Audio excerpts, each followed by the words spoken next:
ladies and gentlemen. I'm here. Sinan is here. No Ryan today. It's gonna be a real quick, short, little mini cast. By the way, this is gonna be full of spoilers, ladies and gentlemen. So, not to be too cheesy here, but the night is dark and full of spoilers, right? But so yes, look out for that if you're not interested in spoilers, or again, I don't know anything for fact. All of the screenshots that I'm posting here are from the preview we've been given, so I've got no information you don't, but I am going to be theorizing about the future, and if you just want to be totally uninformed in that regard and see it all fresh, then please do not keep watching.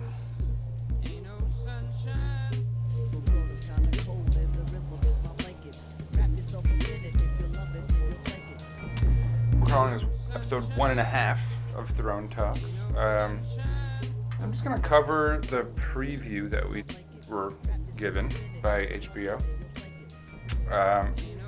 And then do a quick game of theories section to follow up on something and to cover something else. So first of all, in the preview, we had a bit of Mira and Bran running from where we all know where. And I noted something interesting in the very first clip where it sort of shows Mira kind of hovering over Bran. I noticed a slight rocking motion. No perverts, that's not what I'm suggesting. It seemed as if perhaps they were on horseback. Maybe it was the way the camera was moving. If anyone else can confirm or confirm the opposite of what I'm saying, great. But it seemed as if there was a quick scene where they looked like they're on horseback. This is going to lead into a theory I have, which I'll come back to. Also, we see Bran, still very much passed out, or in his kind of uploading process. So it looks like that's going to continue on for some time, hopefully to be broken. One might wonder if, with the Three-Eyed Raven dying kind of mid-upload, what the impact of that is. Could Bran himself be broken somehow? Ironically, after our last episode, but probably not. Our assumption is he's going to come back and do something, right? With all this information he's gotten, given his sort of prophetic role. Later on, the camera seems to have, they come back to Mira and Bran. The camera seems to have come to a standstill. So maybe this was before they were find some means of transportation, or I don't know what that is. But again, I'll get back into that in a moment.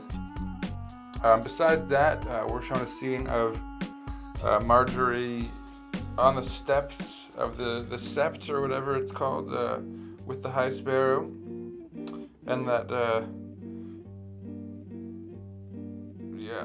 doesn't look good. And it looks like she's going to have to do her walk of shame, or, the atonement scene, which we'll see. At this point in time, you see the crowd in front of them, and it looks like that's happening. But again, I'll come back to that. Then we sort of pan over to Sam and Gilly, and we learn that he's not informing his father of the fact that she's a wildling, which, given his reputation, seems like the right decision. Although I must say, in the screen shots that we got, in the little brief snippet that we got in that preview, it certainly looks like Sam is not particularly confident in whatever is occurring there. And it also seems like his father will live up to his reputation as a serious piece of shit. So, again, we'll see how that pans out. Not looking too good for Sam, I'd say, based on what little we've seen. Then we get Cersei in her kind of typical serious demeanor. We get Jamie on horseback, leading what looks to be a large force of Tyrell soldiers. Interesting development. At first, it seems like they've done this. We don't see Marjorie in the background, so we think maybe she's done her Walk of Atonement, and this is happening afterwards. But then we actually get a shot looking up at the High Sparrow. Indeed, Marjorie is standing there next to him. So it looks like these forces are coming in and they're going to be interrupting the proceedings, which is interesting. Sorry to the perverts again. It doesn't look like you're going to be getting your wish of seeing Marjorie do her Walk of Atonement, but I think it adds something to the story that the scene is going to be interrupted in this manner, and certainly we're going to get some drama. Looks like Jamie's left-handed sword fighting is going to be put to the test, and good luck to him. That would be a sad character to lose. Knock on wood for those of us who have forgotten what he's done to Bran in the early on, or decided to look past it. For me personally, I don't think I'll ever be able to. What else did we have? We see Dany, Daenerys, in her typical sort of bravado, I take what is mine. We'll see how that goes. I still feel like she's had some drama to deal with, but her feelings of sort of superiority and dominance and her sort of self-belief and will have sort of gone unchecked to this point still. You can see through the way she speaks here. So you kind of feel like something's not going to quite go her way, but, as we said in our first episode, it's a tale of ice and fire, so she's fire. We all have to assume. So, I guess as bad as it gets, it's not going to get that bad, we assume. So that's it. That's pretty much all we get from the preview. I've read that we're gonna go back to the Tower of Joy and see, perhaps what's in that tower. I'm not gonna back that. I sort of glanced over it. I don't know if there was a secondary preview that was released. If that's the case, I guess I didn't quite do my homework here. But nonetheless, that's still 3 fairly major scenes that we've covered here, and if that's added in, that's a 4th. I don't know if that will take up too much time. There's pretty much just waiting for one piece of information on the Tower of Joy there. But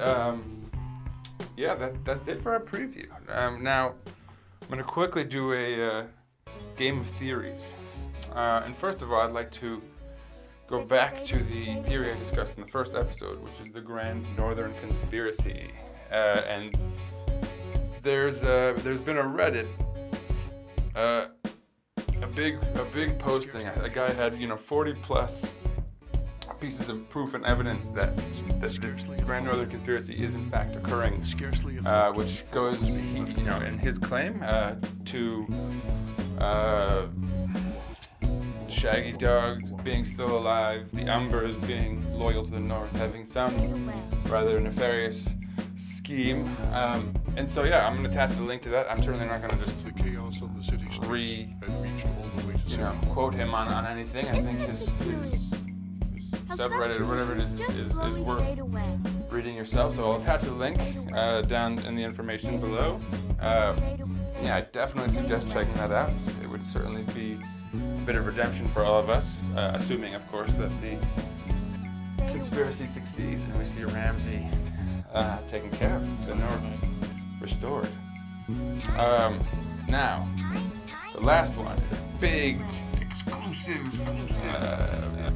theory of mine that for what was being left behind. It ties into my reading into that scene in the preview as Mira and Bran being on horseback. If they are, that would imply that they run across someone up there above the wall.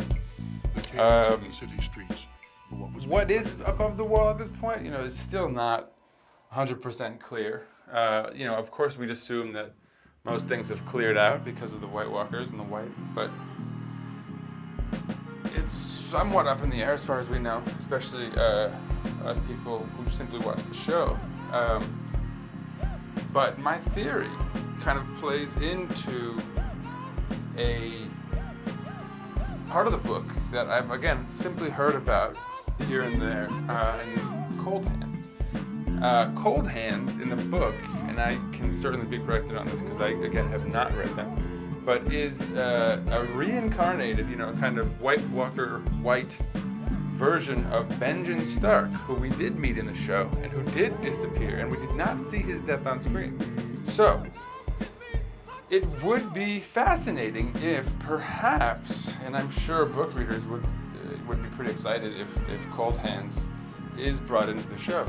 But it would be very interesting if he was brought into the show at this point, and he meets Bran and Mira and maybe helps them out.